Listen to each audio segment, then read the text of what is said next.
Subscribe करें और bell दबाएं ताकि कोई खबर रह न जाए।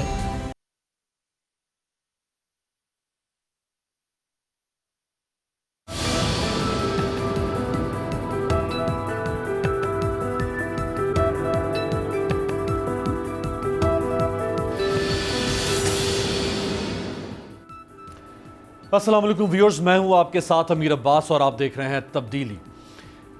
पीपल्स पार्टी हो या मुस्लिम लीग नून, दोनों जमातों की लीडरशिप जब भी ऑपोजिशन में आई तो इन्हें उसूल भी याद आए और इन्हें जमहूरियत भी याद आई। लेकिन जब इन दोनों जमातों में से जिस जमात की भी हुक्मरानी शुरू हुई तो इन्हें जमहूरी इक़दार भी भूल गई और इन्हें उसूल भी भूल गए। आपके सामने गुज़श्ता 30 साल पाकिस्तानी सियासत का और बिलखुसूस इन दोनों जमातों का, जिन्हें आज फिर उसूल भी याद हैं और जिन्हें आज फिर जमहूरियत भी याद है, इनका तर्ज सियासत क्या रहा, इन्हें कब उसूल भूले और कब उसूल याद आए, इन्हें कब जमहूरियत भूली और कब इन्हें जमहूरियत याद आई। राइट जी, मेरे साथ जो 3 मोतबर शख्सियात मौजूद हैं, शहजाद चौधरी साहब सियासी और दिफाई तर्जनिगार हैं, सर आपका बहुत शुक्रिया। औरिया मकबूल जान साहब कॉलम नवीस हैं, पॉलिटिकल एनालिस्ट हैं और बड़ी गहरी नज़र है इनकी, चूँकि इन्होंने खुद पाकिस्तान के सिविल ब्यूरोक्रेसी के सेटअप में सर्व किया, इन्होंने बड़ी करीब से देखा है ये जो दोनों हुक्मरान फैमिलीज़ हैं। और इमरान खान साहब सीनियर एंकर पर्सन हैं, पॉलिटिकल एनालिस्ट हैं, हमें ज्वाइन कर रहे हैं लाहौर से। इमरान खान साहब आपका भी बहुत शुक्रिया। शहजाद साहब, सर आपसे आगाज़ करूँगा। आप इतनी जल्दी वैसे उसूल और जमहूरियत की तारीफ तब्दील हो सकती है क्या? कोई इसकी यूनिवर्सल डेफिनेशन नहीं है? मेरी बात थोड़ी ज्यादती कर रहे हैं यार आप, थोड़ा सा तो मार्जिन देना इनको। देखिए इन्होंने चार्टर ऑफ डेमोक्रेसी भी तो साइन किया था ना मिलके जी। चार्टर ऑफ डेमोक्रेसी का मतलब ये था कि जो कुछ 90 की दहाई में हुआ वो अब हम नहीं करेंगे, दोहराएंगे नहीं, और अब हम लोगों की खिदमत करेंगे और जो सही जमहूरियत, असल जमहूरियत की रूह लेके आएंगे। उसके बाद असल जमहूरियत की रूह 2008 के बाद आई और उसके बाद अभी तक चल रही है अल्हम्दुलिल्लाह। तो वो तो मामला उन्होंने चार्टर ऑफ डेमोक्रेसी, अब चार्टर ऑफ पाकिस्तान है। अब देखिए अब इससे बड़े जमहूरी इक़दाम और क्या हो सकते हैं। ये दूसरी बात है कि मेरा मुआशरा जो है ये अभी तक 19वीं सदी का मुआशरा है, ट्राइबल है। ये तो अगर हम लाहौर, पाकिस्तान, इस्लामाबाद वगैरह में, कराची में देख के कहते हैं कि शायद पाकिस्तान ने थोड़ी सी तरक्की कर ली, थोड़ा सा ज़रा ये GT रोड से कोई 50-60 किलोमीटर इधर उधर हो जाए, या साउथ पंजाब चले जाएँ, या बलूचिस्तान और सिंध के किसी इलाके में चले जाएँ और वहाँ जाके हालात देख लें। और या मकबूल जान साहब आपको खुल के बताएंगे कि वहाँ पर असल में जब ये DC थे या जब अपने ब्यूरोक्रेसी के साथ है तो कैसी ज़िंदगी गुजर होती है, क्या मामलात हैं, क्या हालात हैं। तो कहने का मतलब ये हुआ कि मेरे मुल्क के लोगों को पानी, पीने का साफ पानी के बहाने कभी कभार कोई वोट उनको देना पड़ जाता है, ख़रीदना पड़ जाता है। वो बेचते हैं वोट अपना पीने के साफ पानी के लिए या हेल्थ के लिए, अपनी सेहत के लिए, ताकि ये गंदा पानी पी के ये जानवरों की मौत ना मरे। मैं एक हल्का लफ्ज़ इस्तेमाल कर रहा हूँ। तालीम छोड़ दीजिए हैं। तालीम की वजह यह है कि तालीम, देखिए तालीम तो मुश्किल काम है बहुत। हमारे बच्चे तालीम लेके फिर किस तरीके से, कहने का मतलब ये है कि मुआशरे बनते हैं इन चीज़ों के साथ। मुआशरा तो हमने बनाया नहीं, अपने लोगों को हमने रखा 19वीं सदी के अंदर, खुद आगे 21वीं सदी के अंदर। इनके जो महलात हैं, इनके जो घर हैं, वो तकरीबन 22वीं सदी को इस वक्त छू रहे हैं। टेक्नोलॉजी की इंतहा होगी इनकी चीज़ों के अंदर। तो कहने का मतलब ये हुआ, खुद तो ये एग्जिस्ट करते हैं 21st सेंचुरी में। मेरा मुआशरा 99.95% जो है वो सारे का सारा इस वक्त तो 19वीं सदी में है। तो ये तो मुकम्मल तौर पर एक, जैसे कहते हैं ना, कैप्टिव एलीट है। कैप्टिव एलीट ने मेरे मुल्क के तमाम रिसोर्सेज के ऊपर कब्जा करके रखा हुआ। और इस वजह से आप ये देखिए, मुझे बताइए जमहूरियत की आप बात करते हैं, कौन सी जमहूरियत है? जमहूरियत का मतलब क्या है? जमहूरियत का मकसद क्या है? जमहूरियत किस बला का नाम है? वो होती क्या है? जमहूरियत वोटों को गिनने की बात नहीं है। जमहूरियत इसकी है कि मेरा माशरा आपकी तरक्की के साथ 8000% आपके एसेट्स बढ़ते हैं। मेरे मुआशरे के लोगों के क्यों नहीं एसेट्स बढ़ते? वो एसेट को छोड़ो, उनको तालीम ही दे दो, उनको पीने का पानी दे दो। तो मेरा मसला ये है, इसलिए ये दो बिल्कुल टूटे फूटा मुआशरा है। एक मुआशरा एक तरफ है 99.5% एक कैप्टिव एलीट है, और ये एलीट अपने पॉलिसी और अपने रिसोर्सेज को इस्तेमाल करती हुई अल्लाह तल्ले कर रही है। तो अल्लाह खैर सल्ला। तो ये सारे के सारे जमहूरियत के नीचे परवरदा है। जमहूरियत जिंदाबाद, जमहूरियत चलेगी इस मुल्क के अंदर। लोग भूखे मरेंगे, जमहूरियत के नाम पे ये जिंदा रहेंगे लेकिन लोग भूखे मरेंगे। ये है अलमिया मेरे मुल्क का बदकिस्मती से। राइट। औरिया साहब, ये सब कुछ हम जो कहा सुना है, हम ये यानी कौम माफ़ कर सकती है। आपने जो कुछ एक दूसरे को कहा, चोर डाकू लुटेरा का, गद्दार का, जरदारी साहब ने तो नवाज शरीफ साहब को नासूर तक कह दिया था, ये सब भुलाया जा सकता है।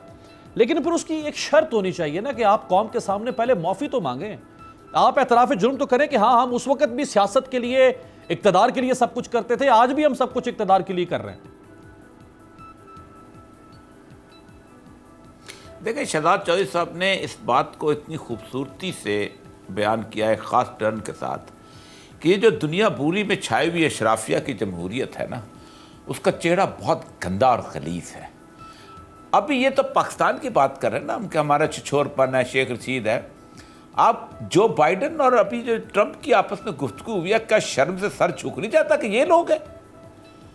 यानी इस हद तक गिरने वाले लोग हो जाते हैं। यानी ये लोग हैं कि ये पूरे के पूरी दुनिया में आप देख लें, जमहूरियत के बारे में कहा जाता है it's a tyranny of majority. ये अक्सरियत की आमरीत नाफज की जाती है, और अक्सरियत भी किसके हाथ में जलगमाल होती है? उस 1% के हाथ में जिसके पास पैसा होता है और वो उसके हिसाब से बात लेके चलता है। आपके पड़ोस में भारत की मिसाल है, वहाँ एक दिन के लिए भी फौज ने इक़्तिदार पे नहीं आई, कोई मार्शल लॉ नहीं लगा, एक जमहूरियत का तसलसल रहा है, सब कुछ रहा है। उसके बावजूद भी आप सोचें कि वहाँ पर 17% जो लोग हैं, जो 24 करोड़ के लोग हैं, मुसलमान हैं, उनको किस तरह और कैसी ज़िंदगी गुजार रहे हैं, आप उसका तसव्वुर नहीं कर सकते। और लेकिन ऊपर आप एक लेवल आ जाता है कि 15-15, 16-16 जमातें जो एक दूसरे से इख्तलाफ रखती हैं, वो कोलिजन गवर्नमेंट बनाती हैं। उनमें से ऐसे भी होते हैं कि जो कहते हैं कि हम तो जनाब मार्क्सिज्म के चलने वाले हैं।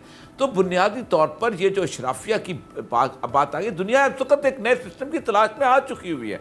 ये सिर्फ पाकिस्तान का मसला नहीं है। ये जो लोग हैं ना, ये आज देखें ना, रैली का क्या हुआ, जिस शहर के अंदर 33 MNA और MPs हों, वहाँ 500 लोग, 500-600 लोग ना लेके आ सकें। इसका मतलब यह है कि आपने पाकिस्तान की बुनियादी अवाम के एसेंस से, बुनियादी अवाम की रूह से गद्दारी की हुई है। आपने उस आइन से गद्दारी की हुई है कि जो चाहता है कि पाकिस्तान के अवाम को बिजली मिले, चाहता है कि पाकिस्तान के अवाम को खाना मिले, जो चाहता है पाकिस्तान के अवाम को तालीम मिले। ये आप आइन के अंदर मौजूद हैं, जिसका पहले आर्टिकल ये कहते हैं कि दोनों, कोई बंदा भी in the eyes of the law, जो एक दूसरे ना बड़ा है ना छोटा, इक्वल है, लॉ भी एक। ये हमने, ये सारे वो लोग हैं जिन्होंने इस किस्म की आइनी तसव्वुर से गद्दारी की हुई, और ये गद्दारी जो है वो चली आ रही। इनकी मुलाकातें, ये जिस वक्त बेनज़ीर और ये दोनों दस्तखत कर रहे थे, तो ISI के चीफ के साथ पीपल पार्टी वाले दुबई में मुलाकातें कर रहे थे, जब वो मिसाक़ जमहूरियत दस्तखत हो रहा था। उसमें जब जिस वक्त उसमें बोरबन में बैठे हुए थे, तो वहाँ आके उन्होंने, जरदारी साहब ने अजीब व गरीब फिक्रा कहा, जो दुनिया के किसी महज़ब माशरे में तस्लीम नहीं किया जा सकता, कि ये वादा था, को कुरान का हरफ तो नहीं था। फिर उसके बाद में जो कुछ हुआ है, सारा कुछ हुआ है, ये ऐसे चेहरे हैं। और मुझे समझ नहीं आती कि पब्लिक के सामने आने की जुर्रत कैसे करते हैं, और पब्लिक उनको सुनती कैसे है। ये मीडिया में ज़िंदा रह चुके हुए हैं अब ये लोग, और मीडिया उनको ज़िंदा रखे हुए है। मैं तो आज एक साहब बड़ी अच्छी तजवीज़ दे रहे थे कि मीडिया को इन तमाम पॉलिटिकल लीडर्स के ऊपर टैक्स लगाना चाहिए, पैसे लेने चाहिए कि तुम्हारी प्रेस कॉन्फ्रेंस आप नशर करते हैं, 2-2 घंटे तुम बोलते रहते हो, तुम पैसे दो, पैसे आज ये कर दे, ये मर जाते हैं सारे के सारे। राइट। अच्छा, इमरान खान साहब, चूँकि अब नवाज शरीफ साहब के खिताब के ऊपर पाबंदी लग चुकी है, मैं वो सुनवा नहीं सकता। नवाज शरीफ साहब ने आज से 2 दिन पहले शिकवा किया कि जी फ़ौज ने किस तरह से बलूचिस्तान में हमारी हुकूमत 2018 जनवरी में, आपको याद होगा, वो सनाउल्लाह ज़हरी साहब चीफ मिनिस्टर थे, हमारी हुकूमत कैसे गिरा दी। लेकिन हुकूमत किसने गिराई थी और उसने कितने फ़ख्र से ये एतराफ़ किया था कि हाँ हमने इसमें किरदार अदा किया है। तो जिन्होंने चेयरमैन सेनेट भी तब्दील करवाया, जिन्होंने बलूचिस्तान की हुकूमत के अंदर भी किरदार अदा किया, आज उन्हीं के साथ मिलकर जमहूरियत बचा रहे हैं। आपको मरियम नवाज साहब का स्टेटमेंट नहीं याद? उन्होंने कहा लोगों पहचान लो, जरदारी और खिलाड़ी मिल चुके हैं। ये पीटीआई जो है ये बी टीम है पीपल्स पार्टी की, और पीपल्स पार्टी कौन है? जिसने सिंध को लूटा और पाकिस्तान को लूटा है। ये सारी ज़िंदगी में पीएमएलएन ने बताया कि पीपल्स पार्टी दुनिया की सबसे गंदी पॉलिटिकल पार्टी है, और इन्होंने सबसे ज़्यादा लूट मार की है। कुछ बातें उनकी ठीक भी हैं, और जब हमें यकीन आया तो वो जाके पीपल्स पार्टी की गोद में बैठ गए। अभी उन्होंने जो फैसला किया उसमें यह है कि फजलुर रहमान साहब को सरबराह बना दिया, जो अपोजिशन का अलाइंस है, और पीपल्स पार्टी को बनाया सीनियर वाइस प्रेसिडेंट, यानी जो दूसरा सरबराह है वो पीपल्स पार्टी है। और सेक्रेटरी जनरल का ओहदा जो है वो PMLN के पास है, और ये PMLN की सिफारिश पे और उनके जोर लगाने पे फजलुर रहमान साहब को बनाया गया। अब ये वो फजलुर रहमान साहब हैं जिन्होंने थोड़े दिन पहले पाकिस्तान की फौज को इस तरह का चैलेंज किया कि जो भारत भी नहीं कर सकता। यानी आपने कभी किसी भारतीय के मुंह से सुना है कि हम आपका वो हाल करेंगे जो अफगानिस्तान में अमेरिका का हुआ? ये फजलुर रहमान ने कहा पाकिस्तान की फौज को। और फजलुर रहमान वो आदमी है जिसका अफगान तालिबान से कुछ लेना देना नहीं है। उस दिन मुझे औरिया मकबूल जान साहब ने बताया कि इनका तो कुछ लेना देना है ही नहीं उनसे, और ना ये कभी उनसे मिलते रहे, ना कभी उनके साथी रहे, ना वो इनको ओन करते हैं, ना इनका कोई भाई, ना कोई इनका बच्चा जाके अफगानिस्तान में लड़ा है अमेरिका के खिलाफ, बल्कि इनके दस्तखत मौजूद हैं उस डॉक्यूमेंट के ऊपर जिस डॉक्यूमेंट में ये कहा गया था कि ड्रोन हमले जो हैं वो जारी रखे जाएं। जो ड्रोन हमले हैं जो अमेरिका कर रहा है उसके खिलाफ अफ़गानिस्तान में तालिबान के खिलाफ, मुजाहिदीन के खिलाफ, वो जो ड्रोन हमले हैं वो जारी रखे जाएं। उस डॉक्यूमेंट के ऊपर फजलुर रहमान साहब के दस्तखत हैं। तो वो कैसे कह सकते हैं कि वो अमेरिका से लड़ रहे थे और वो अमेरिका के खिलाफ हैं? भाई फजलुर रहमान साहब अमेरिका के कैंप में थे, वो अमेरिका के साथ खड़े थे। आप विकीलीक्स निकाल के देखें ना, फजलुर रहमान साहब ने क्या ऑफर किया था, और उनकी ये ऑफर मौजूद थी, वैलिड ऑफर थी कि जनाब हमें खिदमत का मौका दें, हम आपकी पूरी खिदमत करेंगे और हमारे वोट जो है वो आपके लिए हाजिर हैं। बल्कि 2008 के इलेक्शन से पहले खान साहब जिन बेनजीर साहिबा के खिलाफ ये मदद मांग रहे थे अमेरिका से, फिर 2008 के बाद उसी पीपल्स पार्टी के इत्तेहादी बन गए। सही जी बिल्कुल ऐसा ही हुआ, ऐसा ही हुआ।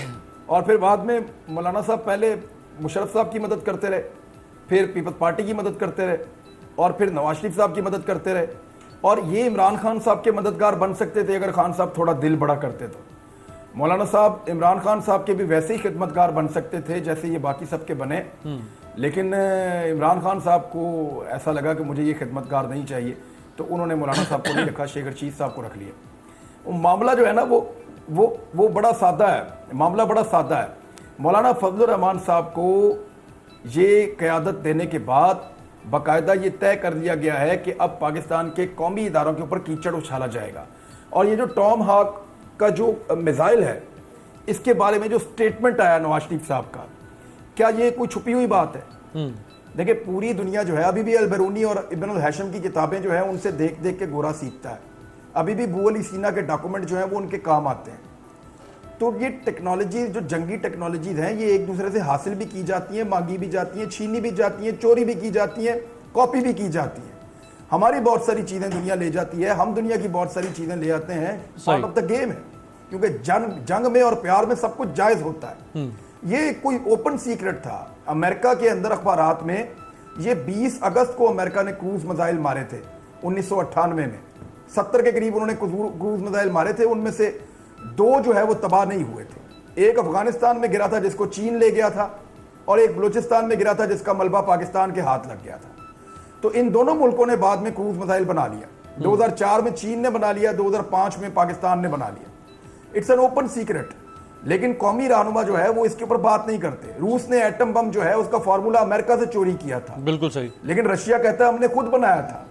ये वो चीजें हैं जो आप ऐसे खोल के नहीं रख देते दुनिया के सामने, ये राज आपके सीने में रहते हैं। और वो भी मियां साहब ने एक वज़ीर आज़म की ओन कर लिया, सत्ता का शख्स हमारी जो 3 दफा इंटरनेशनली। और एक चीज मेरी याद रखिएगा, एक चीज छोटी सी मैं ऐड कर दूं। एक्चुअली मियां साहब ने किया क्या, उन्होंने हमें धमकी दी है। उन्होंने पाकिस्तान के इदारों को धमकी दी है कि मेरे पास तुम्हारे राज हैं, वो जो तुम मेरे पे एतबार कर करके बताते रहे हो ना कि ये हमारी हिकमत अमली है, लेकिन इमरान वो तो स्ट्रेटेजी है, वो इस तरह हमारे इदारों के राज तो नहीं है ना, एतबार करके मुझे बताया फौज के राज नहीं, वो तो मुल्क के राज है। नहीं था, मैं अब वो सारी दुनिया को बताऊंगा। अगर वो राज की अफशा करेंगे तो वो फौज का नुकसान नहीं कर रहे हैं, ये धमकी है, वो पाकिस्तान का नुकसान करेंगे, क्योंकि ये तो मुल्क की राज हुए ना, ये फौज के राज तो ना हुए तो मुल्क को नुकसान पहुंचाएंगे। मैं यही तो मैं कह रहा हूं कि मियां साहब को कोई समझाए कि ये पाकिस्तान के असासे हैं, राइट, कोई जनरल बाजवा के नहीं हैं। अच्छा, ये पाकिस्तान के मियां साहब के बारे में कहा जा रहा था कि वो जनरल फैज हमीद के नहीं हैं, मियां साहब जो है वो सियासत नहीं करेंगे, ये पाकिस्तान के हैं। मियां साहब सियासत नहीं करेंगे बाहर जाके। मियां साहब की अपनी जो सीनियर लीडरशिप, जिसमें एक इस वक्त सेक्रेटरी जनरल है एहसन इकबाल साहब और ख्वाजा आसिफ साहब, उन्होंने क्या फरमाया, शायद खान अब्बासी साहब, उन्होंने क्या फरमाया था? जी शहजाद साहब, अब हम नहीं पूछते, कम से कम एहसन इकबाल साहब और अब्बासी साहब ही पूछते नवाज शरीफ साहब से। हाँ बिल्कुल ठीक है। देखिए असल में नवाज शरीफ साहब जो ये खेल खेल रहे हैं ना, डिस्ट्रैक्शन है। डिस्ट्रैक्शन किस चीज़ से है कि मेरे ऊपर जो मुजरिम का टैग लग गया है, एक ऑफेंडर का, प्रोक्लेम्ड ऑफेंडर का लग गया है, एक मफरूर का टैग लग गया है, मुजरिम हूँ मैं जेल से गया हुआ हूँ और मैं पाकिस्तान का मुजरिम हूँ, पाकिस्तान के निज़ाम का मुजरिम हूँ, उससे वो नज़र हटाना चाहते हैं by taking on the military. और फौज के ऊपर और पाकिस्तान की मिलिट्री के ऊपर और पाकिस्तान के डिफेंस कैपेसिटी और कैपेबिलिटी के ऊपर जब वो अपनी तरफ से राज अफशा करने की कोशिश करते हैं, तो ये पाकिस्तान की मिलिट्री को डराने वाली बात है कि मैं इसके बाद और भी बताऊंगा। असल में उनको पूरी इजाज़त होनी चाहिए कि वो खुल के बताएं, वो खुल के बताएं, ताकि एक तो उनका चेहरा पाकिस्तानियों के सामने वाज़ेह हो जाए, बिल्कुल यहाँ हो जाए, शफाफ तरीके से आ जाए कि ये वो शख्स है। फिर पाकिस्तान की पार्लियामेंट पर डिपेंड करता है। हम गद्दार नहीं कह सकते, हम किसी को एलियन नहीं कह सकते, पाकिस्तान की पार्लियामेंट कह सकती है। फिर जिम्मेदारी आ जाएगी पाकिस्तानी पार्लियामेंट के ऊपर कि आप एक ऐसे शख्स को जो कि मुल्की राज अफशा कर रहा है, बावजूद इसके कि उसने ऑफिशियल सीक्रेट एक्ट पर साइन किया हुआ है, तो उसके खिलाफ क्या हुक्म है आपका, क्या करना चाहते हैं उसके लिए। कोई ना कोई चला जाएगा सुप्रीम कोर्ट में दरखास्त लेके और फिर सुप्रीम कोर्ट डायरेक्ट कर देगा पार्लियामेंट को कि अच्छा इसके बारे में जल्दी से जल्दी जो भी है ये फैसला करें, जिस तरीके से कल ताफ़ हुसैन के केस में हुआ था। कहने का मतलब ये हुआ, ये आदमी क्या कह रहा है, असल में अपनी करप्शन की कहानी से, लूट मार की कहानी से, चोरी और डकैती की कहानी से, उन वो जो माल मसरूका है उसकी कहानी से लोगों की नज़रें हटाना चाहता है। और ये चाहता है, और इसका फेलियर वहाँ पे हुआ जब उसने कहा कि मुझे माफ़ी तलाफ़ी करके मेरी कन्विक्शन को भी माफ़ करें, मुझे इलेक्शन भी आके लड़ने दें, मुझे सियासत भी करने दें। और जब अदारों ने ये कहा कि ये तमाम मामलात या पार्लियामेंट में ले जाएं या आप कोर्ट्स के आगे जवाब दें, उसके बाद ये हमला शुरू किया। और डिस्ट्रैक्शन है, उसको बातें करने दें। It is good for the Pakistanis to hear, उसको सुने। लेकिन बातें कर रहे हैं शहजाद साहब, वो तो चले खुद एक तरह से शिकंजे में है ना, जो एहतसाब का शिकंजा है उसमें खुद नवाज शरीफ साहब फंसे हुए हैं या उनकी क्लोज फैमिली के लोग। पार्टी या पीएमएलएन, फिर पीपल्स पार्टी पूरी एक पार्टी है, ये बाकी ये सारे पर, मतलब इनमें से कोई भी ऐसा नवाज शरीफ साहब से पूछने वाला नहीं कि भाई आप क्या कर रहे हैं। मेरी बात सुनिए, मैं आपको, हमारा जो वोटर है ना, ये अपनी मजबूरी बेचता है। जो हमारा कारकुन है या हमारा जो सेकंड और थर्ड टियर की लीडरशिप होती है सियासी जमात के अंदर, वो अपना ज़मीर बेचती है। तो बदकिस्मती से ये जो है ना, ये मोहल्ला सौदागरान बन चुका है पूरे का पूरा मुआशरा पाकिस्तान का। हम सब बेचते हैं कुछ ना कुछ, और उसके बदले में हमें कभी साफ पानी, कभी पक्की गली, कभी नाली बनती है, कभी वहां पे रोड़ी आ जाती है, कभी वहां पे कुछ हो जाता है। Very true. ये बात, ये दिस इज द रीजन। हम अपना ज़मीर भी बेचने वाले हैं। खूबसूरत बात आपने की है। आपकी इजाज़त से एक ब्रेक का मुझे बार बार कहा जा रहा है, ब्रेक लेते हैं, ब्रेक के बाद वापसी पे और या मकबूल जान साहब के सामने। ये सारे सवाल मेरी तरफ से नहीं है, ये सारे सवाल इनके अपने स्टेटमेंट्स हैं जिनमें से हम निकाल रहे हैं ब्रेक के बाद।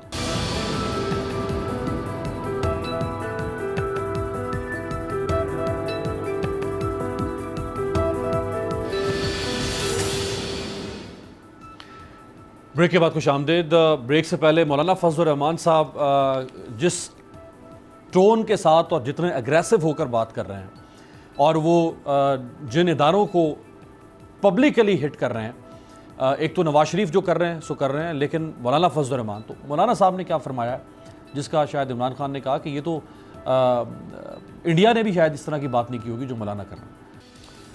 राइट जी। और यह साहब, दो चीज़ें इसमें से निकलती हैं ना, एक तो जो मौलाना साहब ने कहा सो कहा, लेकिन पर आपने अवाम का रद्द-ए-अमल मैंने जान के साथ सुनवाना चाहा है कि इसके ऊपर नारा तकबीर और माशाल्लाह के नारे लग रहे हैं। तो अवाम और हुक्मरान, पार्टीज, उनके फॉलोअर्स, ये सब ही क्या एक ही रास्ते पर चल पड़े? नहीं, देखे, अब मौलाना साहब की एक पर्टिकुलर उसकी फॉलोइंग है, लेकिन वो भी इतनी नहीं है। हमने उनको बहुत हवा बना के खड़ा कर दिया हुआ है। एक वो जो धरने में कुछ लोग लेके आए थे बलूचिस्तान से और बाकी जगहों से, आप अंदाज़ा करें कि बहुत सारे मदारस से उनको इनकार कर दिया था और वो लोग नहीं आए थे। और वो एक महदूद सी उनका है फॉलोइंग है। वो ये जब शुरू होगा तो पता चल जाएगा। एक बात बड़ी अजीब व गरीब सी इस सारे सिनेरियो के अंदर आप देखें, मैं बड़ी हैरानी से सोचता हूँ कि गद्दारी के आजकल गुफ्तगू हो रही है, कल से पहले भी हो रही थी, उससे पहले भी हो रही थी। पाकिस्तान में गद्दारी के लफ्ज़ को एक बड़े नॉन सीरियस तरीके से इस्तेमाल भी किया जाता है और नॉन सीरियस तरीके से हम भूल भी जाते हैं। पाकिस्तान की तारीख के अंदर जितने गद्दार साबित हुए हैं, आज तक उनका नाम एहतराम से लिया जाता है। ये कितनी बदकिस्मती की बात, आप अंदाज़ा करें कि शेख मुजीबुर रहमान जो है उसने खुद तस्लीम किया कि मैं 1961 से लेके मैं काम कर रहा था और मैंने बांग्लादेश को मैंने बनाना था और इस तरह के मेरी ये हरकतें थी। इंदिरा गांधी ने बाकायदा एक्सेप्ट किया कि ये हमारी सारी की सारी इन्फ्लुएंस थी।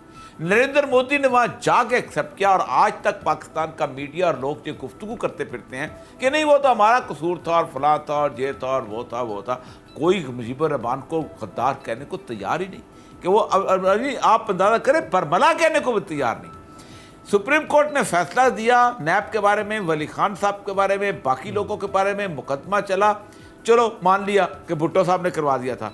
लेकिन जुमा खान सूफी आके किताब लिखता है एक फरेब नातमा, उसमें वो पूरे राज खोलता है। वो जहाँ से गया था, वो नजीबुल्लाह का उस्ताद रहा है, नजीबुल्लाह को फारसी और वो पढ़ाता रहा। वो वहाँ जाके लिखता है कि हम इंडियन एम्बेसडर से मिलते थे, हम रशियन एम्बेसडर से मिलते थे, हम पाकिस्तान में बम धमाके कराते थे, हमने शेरपाओं को इस तरह कत्ल करवाया। ये सारा कुछ करने के बावजूद वो सारे के सारे कलदम तंजीमों के अरकान दोबारा पाकिस्तान में मसला सारा यह है कि हम गद्दारी फैशन के तौर पे इस्तेमाल करते हैं और करते चले जा रहे हैं।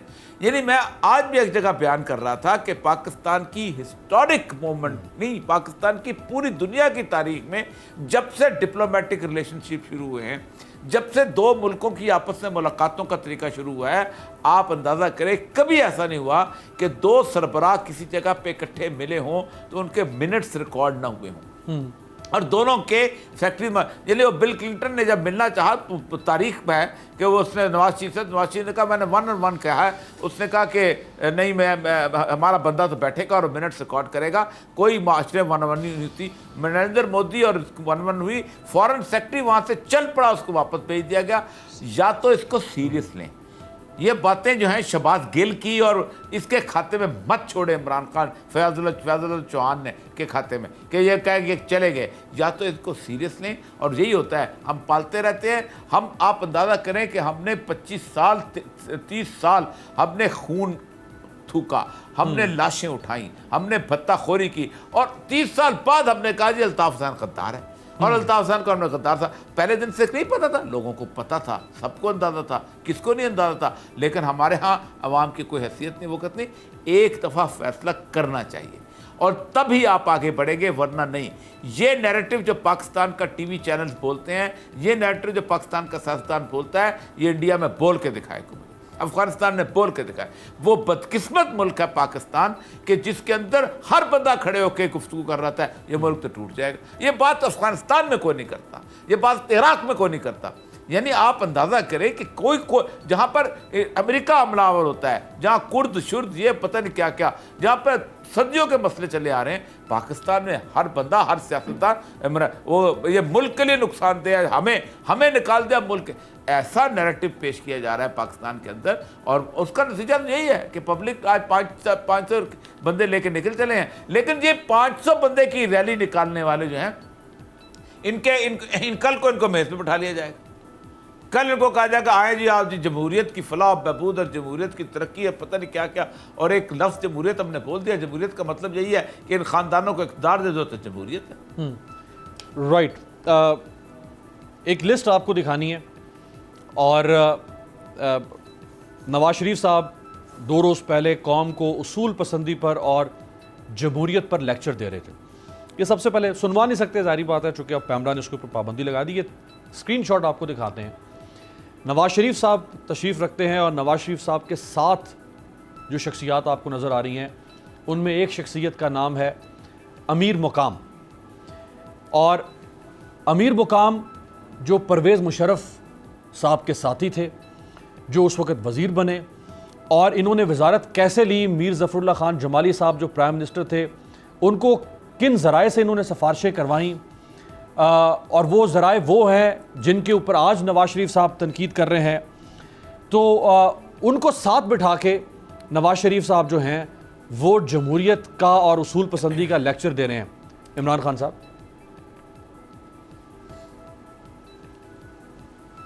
ऐसे ही है और यही है। देखें, मैं आपको नवाज शरीफ साहब का एटीट्यूड अगर अभी भी समझ ना आया किसी को, तो ये तो बदकिस्मती है इस कौम की। आप देखिए कि फ़ौज उनको इतनी प्यारी लगती है कि वो उसके कुर्बान वारी जाते हैं अगर वो उनके काम कर रही हो या उनको रेस्क्यू कर रही हो। या उनका ख्याल रख रही हो। आप ज़ियाउल हक साहब से शुरू हो जाएं और अब तक आ जाएं आप। जहाँ जहाँ पे फ़ौज ने मियाँ साहब को खिदमात सर अंजाम देने के लिए कहा तो मियाँ साहब ने कहा जी मैं हाजिर हूँ, बस अगली हुकूमत मेरी होनी चाहिए। उन्होंने कमिटमेंट ली, इलेक्शन में धांधली की, मुखालिफिन को गालियाँ दी, नुकसान पहुँचाया, हर गलत रास्ता इख्तियार किया और आकर बन गए। अदलिया ने जहाँ जहाँ मियाँ साहब के मफादात का तहफ़्फ़ुज़ किया, मियाँ साहब की सर आंखों पे, आज भी ऐसा ही है, आज भी ऐसा ही है। इक़्तिदार की सियासत या उसूल की सियासत नहीं है, ये कारोबार की सियासत है। फॉर गॉड सेक लोग इसको समझें, ये ख़ानदान कारोबार करता है। इसकी लगभग 100 साल की तारीख होने वाली है कारोबार करने की। ये कारोबार करने वाला ख़ानदान है, सियासी ख़ानदान है ही नहीं। ये हर चीज़ को फ़ायदे और नुकसान में तोलते हैं। ये देखते हैं कि फ़ौज के साथ इस वक्त ताल्लुकात का फ़ायदा है, जी फ़ायदा है, चलें इनके पाँव पकड़ते हैं। ये कहते हैं जी अब भी ताल्लुकात का इस वक्त फ़ायदा नहीं है, नहीं है फ़ायदा नहीं दे रहा, नुकसान करो उसका भी। ये हर चीज़ का एस्टीमेट लगाते हैं। अभी भी जो मियाँ नवाज शरीफ साहब कर रहे हैं वो उसके अंदर अपना फ़ायदा ढूंढ के बैठे हैं, क्योंकि इस वक्त नवाज शरीफ साहब को कुछ ऐसे बैरूनी एलिमेंट सपोर्ट कर रहे हैं। मैं इंडिया का नहीं कह रहा, मैं MBS की बात कर रहा हूँ और उनके साथ साथ मैं अमेरिका की बात कर रहा हूँ। वो लोग नहीं चाहते कि पाकिस्तान सऊदी अरब की तरफ से छोड़ के और UAE की तरफ से हट के पाकिस्तान चीन के साथ, तुर्की के साथ, ईरान के साथ, मलेशिया के साथ, रशिया के साथ और सेंट्रल एशियन स्टेट्स के साथ एक नया अलाइंस बनाए और दुनिया जो है वो एक नए तरीके की तरफ चले। तो उनको अपना खौफ है और पाकिस्तान उसमें एक बड़ा पार्टनर है। तो पाकिस्तान को दबाने के लिए उनको अपना आदमी चाहिए था। वो पिछले साल अपना आदमी छुड़ा कर ले गए थे, अब अपने आदमी को कह रहे हैं कि तुम्हें जिस लिए छुड़ाया था वो काम करो। तो मियाँ साहब अब वही काम कर रहे हैं जो उनको कहा गया है। राइट। नवाज शरीफ साहब ने एक इंटरव्यू दिया था वॉइस ऑफ अमेरिका को 2006 या 5 में शायद। एक ब्रेक लेते हैं, ब्रेक के बाद शहजाद चौधरी साहब के सामने वो इंटरव्यू रखेंगे और नवाज शरीफ साहब की उसूल पसंदी और जमहूरी आज कहाँ खड़ी है, इन्होंने अपने उसूलों और अपनी जमहूरियत की खुद कैसे खिलाफ वर्जी की, पामाल कैसे किया उसको। ब्रेक के बाद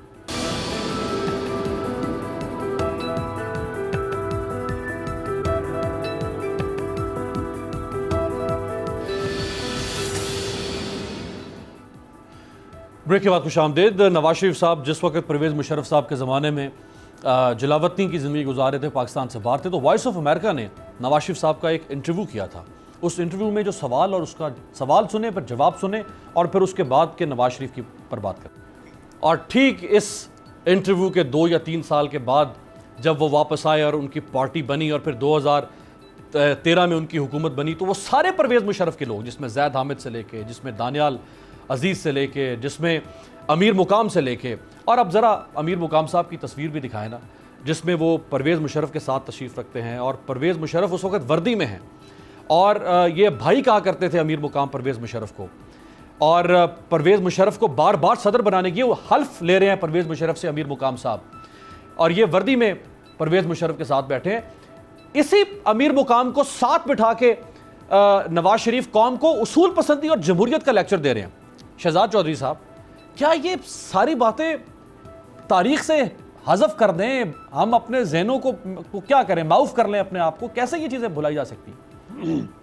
अमीर अब्बास, देखिए बात ये है कि हमें ये बिल्कुल तारीख भयानक है और ये सारा का सारा चेहरे हमारे सामने आ जाते हैं। जो हुआ, 400-500 ख़ानदान हैं पाकिस्तान के अंदर जिनके यहाँ जमहूरियत उनकी बांधी है और सिर्फ उन्हीं 400-500 घरों के अंदर जमहूरियत है और जमहूरियत काम करती है और जमहूरियत उनको फ़ायदा देती है। ये तो जमहूरियत की असल रूह है जो कि पाकिस्तान के अंदर जमहूरियत के नाम लेवा हैं उनके लिए। ये एक ऐसा कल्ट है जिसको कि ये कल्ट कभी एक झंडे के नीचे है, कभी दूसरे के नीचे, कभी तीसरे के नीचे, कभी एक शख्स के साथ, कभी दूसरे के साथ, कभी तीसरे के साथ। तो ये इसी तरीके से ये जमहूरियत इन 400-500 लोगों के अंदर ही चलती है। तो इसे भूल जाएं, आज इमरान खान साहब के साथ हैं, यकीन मानिए अगर कल PMLN का कोई चांस बनता है तो ये सब के सब उसी तरीके से PMLN के पास चले जाएंगे।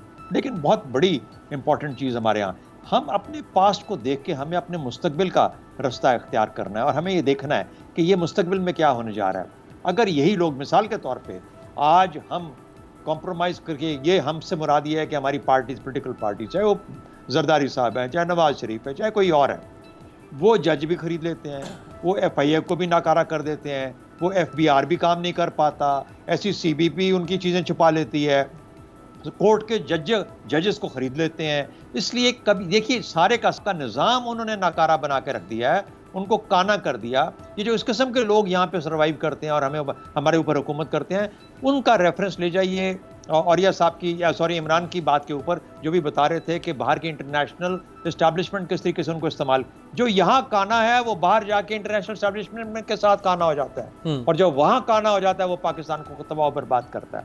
सवाल ये पैदा हो रहा है कि इस सियासी निज़ाम को हम किस तरीके से बेहतर तौर पे काम करने के लिए मजबूर कर सकते हैं। ये बिल्कुल सही बात है कि फ़ौज को नहीं आना चाहिए, फ़ौज को सियासत में अमल दखल नहीं होना चाहिए, मैं पूरे तरीके से एग्री करता हूँ, लेकिन मुझे उसका ऑल्टरनेट हल भी तो दे दें कि मैंने भी कसम खा ली सियासतदान के तौर पे, पार्टी के लीडरशिप के तौर पे कि मेरी पार्टी में भी जमहूरियत होगी और इस तरह की जमहूरियत होगी, जो पैसा खाएगा उसके लिए नैब हमेशा कायम रहेगा, बल्कि इससे भी ज़्यादा सख्त हो जाएगा। मैं किस तरीके से यकीन कर लूँ कि मैं आपके हाथ में जब अपने खजाने की चाबी दूंगा तो आप फिर से इसको लूटना शुरू नहीं कर देंगे। आपको पता है खजाना कैसे बनता है?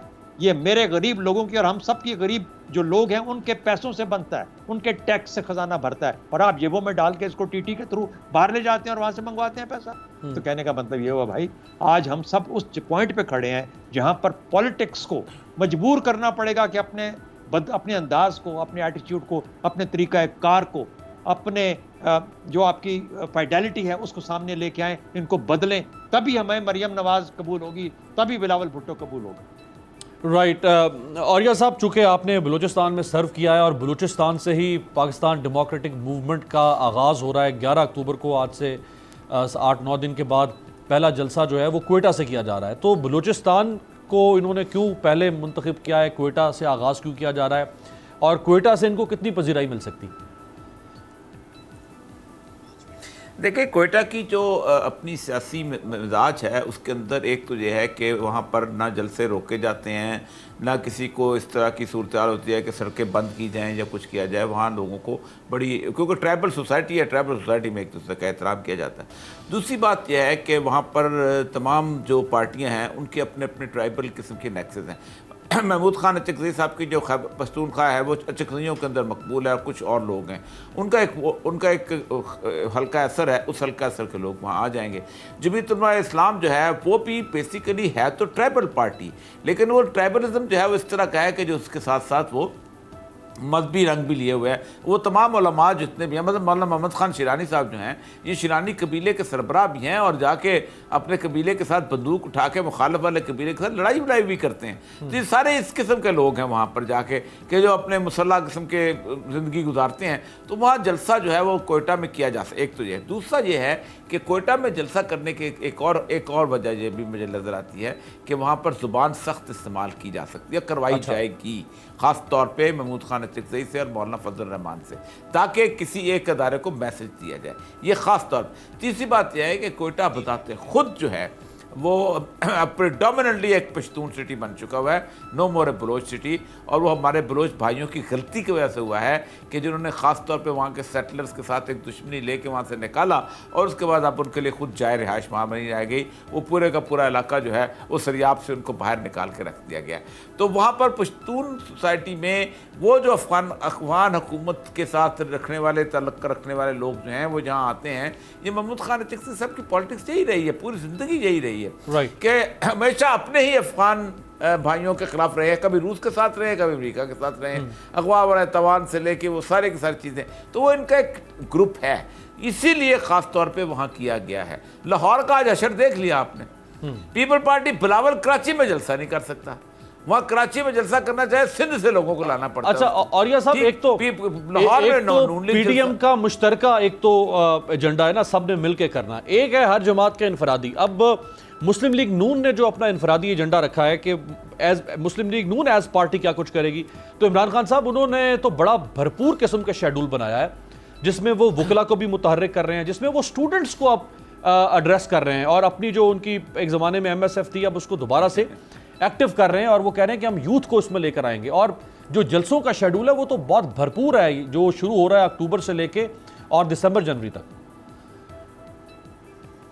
इमरान साहब देखिए, जब आप जमहूरियत की बात करते हैं और जमहूरियत के ज़रिए से आपको चलाना होता है तो फिर ऐसे ही होता है ना, आपके पास पैसे हैं, आपके पास इख्तियारात हैं, आपके पास ज़्यादा गाड़ियाँ हैं, आप मोबिलाइज़ कर सकते हैं, लोगों को चैनलाइज कर सकते हैं, तो आप यूथ को भी ले आएंगे, आप बार्स को भी ले आएंगे, आप ताजरों को भी ले आएंगे, आप लोगों को भी निकाल लेंगे, आप मज़दूर को भी ले आएंगे, आप किसान को भी ले आएंगे, आपके पास पैसे हैं, आप कर सकते हैं।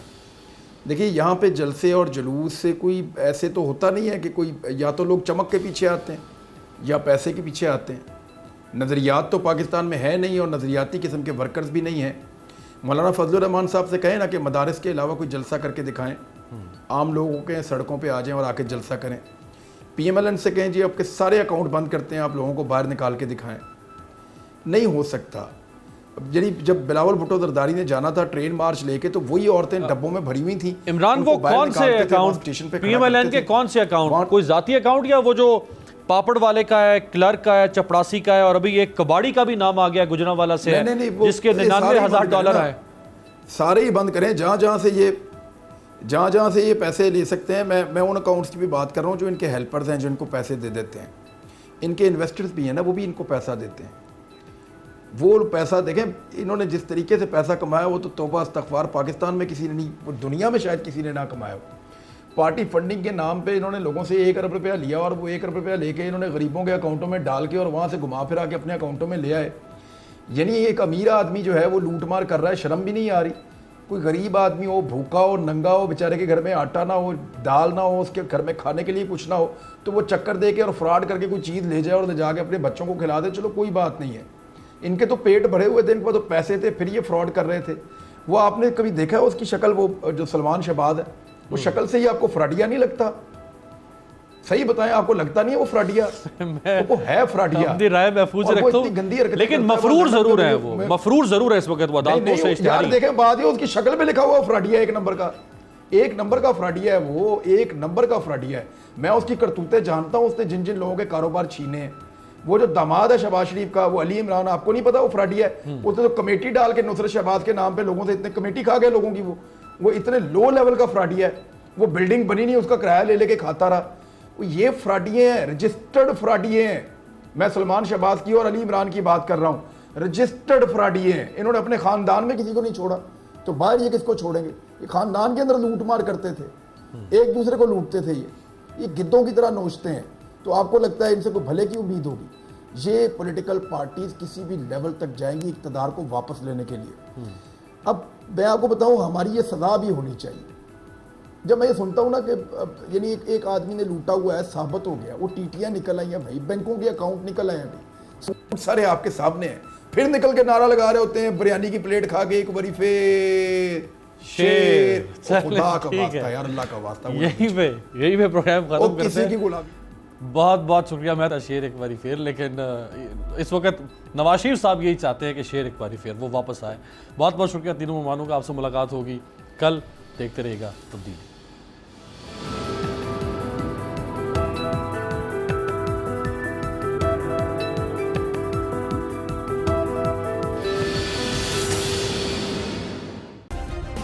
सब्सक्राइब करें और बेल दबाएं ताकि कोई खबर रह न जाए।